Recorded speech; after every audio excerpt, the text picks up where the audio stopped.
Hi, this is Terry here, Select Property Realty, Parkersburg, West Virginia.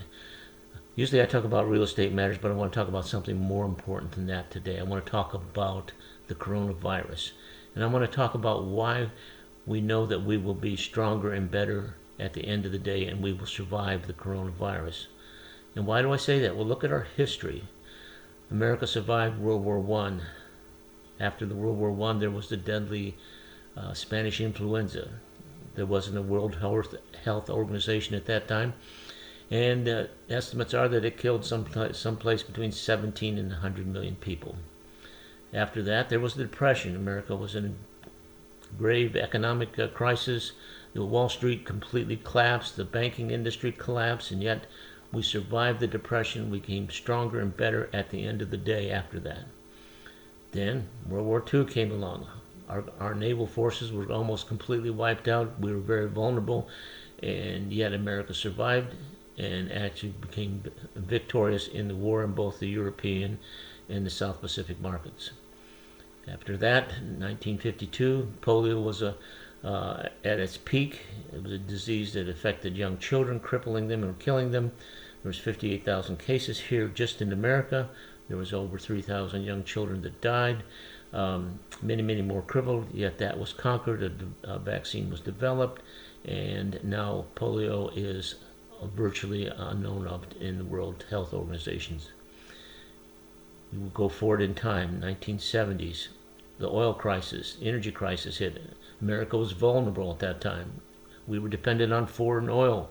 Not so today. We're a leader in production of oil and in natural gas, and so the energy crisis is a thing of the past and will be so. America became stronger and better at the end of the day. 2008, the housing industry and the banking industry again took a collapse. America stepped up, put some measures in place, and we became stronger and better at the end of the day again. 2009, another epidemic, the swine flu, came along. 12,469 Americans died from this disease. There was 273,000 that were hospitalized. The swine flu started in April. By October, there was a vaccine in place that virtually eliminated the swine flu. 2011, we saw the World Trade Organization's towers, the World Trade Towers, they were crashed into the 9/11 terrorist attack. We survived that. America came together, became stronger and better at the end of the day. And so we will with this pandemic too. We will survive.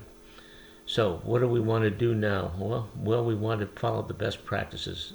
We want to follow the quarantine. We want to avoid crowds and so forth. We want to wash our hands continuously. We want to use disinfectants. I was listening to one of my coaches, and he said, we want to make sure we take our meds. What does that mean? Well, he wasn't talking about medicine. He was talking about an acronym, MEDS. M, that means we should meditate and pray and relax. E stands for exercise. Make sure we get some exercise every day. And D stands for diet. Watch what we're eating so that as we enter the house, we don't snack too much and gain weight. And then S stands for sleep. We need to get our rest. We do all these things, follow the quarantine rules, do all the hand washing, avoid crowds, social distancing, and so forth. We will survive. America will survive, and we will be stronger and better at the end of the day. Hope everybody has a great day, and keep taking your meds, and we'll talk to you soon. Thanks.